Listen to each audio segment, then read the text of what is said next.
Hello mga kabayan dito sa Kuwait. Magpaksiw ako guys oh. Oh, yung mackerel. Aywa. Nagsiga ang mata. Oh, siga ang mata pula di ay. Oh, napa. Ako na ning gikuha anog tinai guys. Ang kilo dani kay 750. Nasa kwarta na to. 120, 130 ba?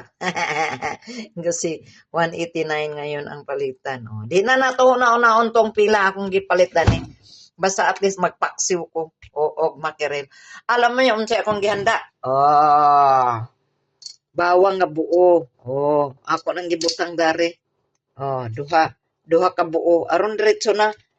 Tapos sili. Tapos na ako'y kamyas. Ganggikan sa Pilipinas. Iba ni nga buwad, gibuwad, tuyo nga iba. Okay? Tapos sibuyas. Daganon ginakubutang sibuyas. Uy, basta magluto ko. Daganon ginakubutang kay ano. Dungagan ba na ako ni Asya. Moon ako ni alima ka buok kay tsada kaayo. Malami kaayo pag naikuan na ay sibuyas nga daghan. Atang! Aywa, unya. Unya, tanawan ninyo. Unsaon, magkinamot dayon ko. Unya, naapog ko gibabad na kaning munggos og naay malagkit isa ka kumkum og bugas ako iting bugas gibabad na ko siya mga 30 minutes tapos ako na siya lungagon butangan ako ni isang paminta unya og kana bitang cloves. Di ba? Ganun lang ang life ni Alice. Munggo-munggo nga gibabad maluto man na siya ingon sila nga mabuti na luto ti luto man kay babad man ako 30 minutes. Mo ni Asya karon guys. Okay guys, I love you all. Paksiw-paksiw tayo sa mackerel. Way, tararang, tang, tang, tang. Guys, isa to kaon. Duha ka semana to akong sudan ng paksiw. Tangan na po nako utro og sibuyas, bagong sibuyas guys. Ganyan lang guys. Okay. Tapos templado na ang akong ang dito sa ilalom.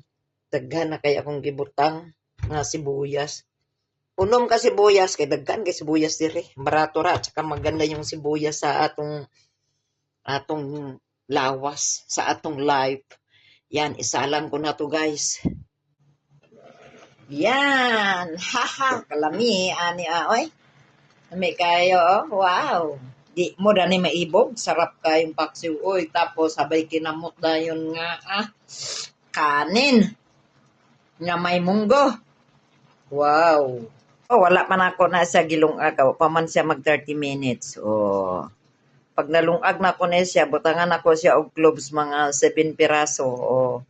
Tapos, paminta, yun lang, wala na. Di ba guys? Aywa, mamaya ka lang.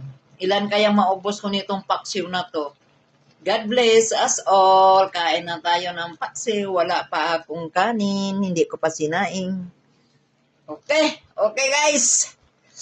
Ilang piraso kaya mamaya makain ko guys. Thanks God. God bless us all. Dasalan tayo dito sa Kuwait sa mga nangyayari ngayon. Wow.